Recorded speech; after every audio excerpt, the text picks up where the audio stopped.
కొట్టే దెబ్బకి పాకిస్తాన్ దిక్కుతోచని స్థితిలో పడిపోయింది. ఓవైపు పాకిస్తాన్ వీసాలని రద్దు చేసిన భారత్ ఇక కీలకమైన సింధు జలాల ఒప్పందం నుంచి వైదొలుగుతున్నట్టు ప్రకటించింది. తిరిగి ప్రకటించే వరకు ఈ ఒప్పందం అమలులో తాము భాగం కాదంటూ చెప్పింది. ఈ ఒక్క ఒప్పందం నుంచి బయటికి వస్తే పాకిస్తాన్కి అంధకారమే మిగలనుంది. ఆర్థిక సంక్షోభంలో కూరుకుపోనుంది. ఇంతకీ ఏంటి సింధు జలాల ఒప్పందం? ఈ స్టోరీలో చూడండి.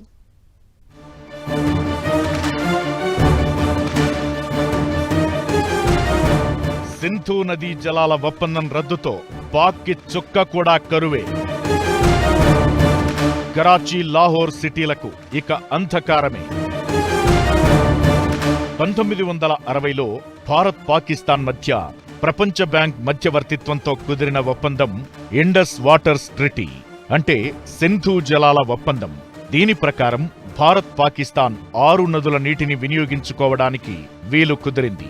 అప్పటి భారత ప్రధాని జవహర్లాల్ నెహ్రూ, పాకిస్తాన్ అధ్యక్షుడు అయూబ్ ఖాన్ ఈ ఒప్పందంపై సంతకాలు చేశారు.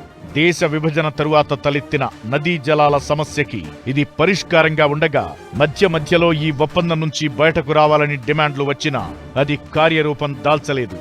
కానీ ఇప్పుడు పాకిస్తాన్ పెదప బుద్ధితో భారత్ ఓ స్ట్రాంగ్ డెసిషన్ తీసుకుంది.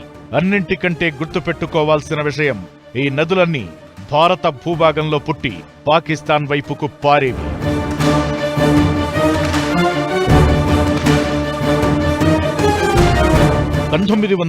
నాటి ఒప్పందం ప్రకారం కశ్మీర్ నుంచి పశ్చిమ భాగంలో ప్రవహించే జీలం, చీనాబ్ జలాలను పాకిస్తాన్, తూర్పు వైపుగా ప్రవహించే రావి, బియాస్, సట్లెజ్ జలాలను భారత్ వినియోగించుకునేలా డీల్ కుదిరింది.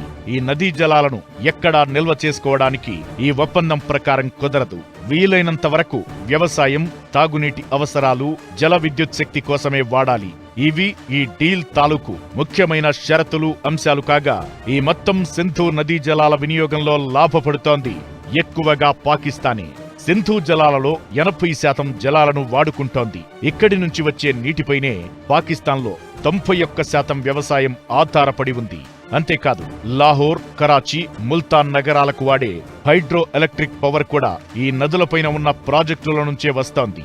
భారత్ వినియోగించుకునే హక్కున్న రావి, బియాస్, సట్లెజ్ లో నీటి లభ్యత భారత్కి కేవలం అడుగుకు 33 మిలియన్ హెక్టార్లు. కానీ పాకిస్తాన్ వినియోగం చూస్తే అడుక్కు 135 మిలియన్ హెక్టార్లు. అంటే సింధు నది జలాల ఒప్పందం ద్వారా బాగుపడుతోంది, ఎక్కువగా ఆధారపడింది పాకిస్తానే.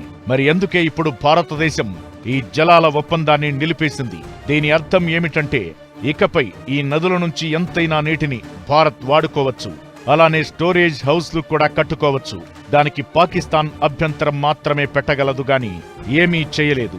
ఈ ఉద్రిక్తత కార్యరూపం దాల్చితే పాకిస్తాన్కి వ్యవసాయానికి నీరందదు, ముఖ్యమైన నగరాలకు కరెంటు కూడా దొరకని పరిస్థితి ఏర్పడుతుంది.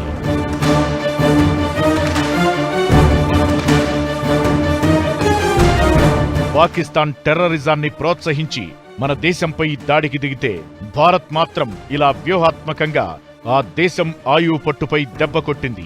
65 ఏళ్ల నాటి ఆ ఒప్పందం నిలిపేయడం ద్వారా అసలే ఆర్థిక సంక్షోభంతో ఉన్న పాకిస్తాన్ని మరింత సంక్షోభంలో పెట్టడం ద్వారా యుద్ధాన్ని మించిన భయాన్ని కలగజేస్తోంది.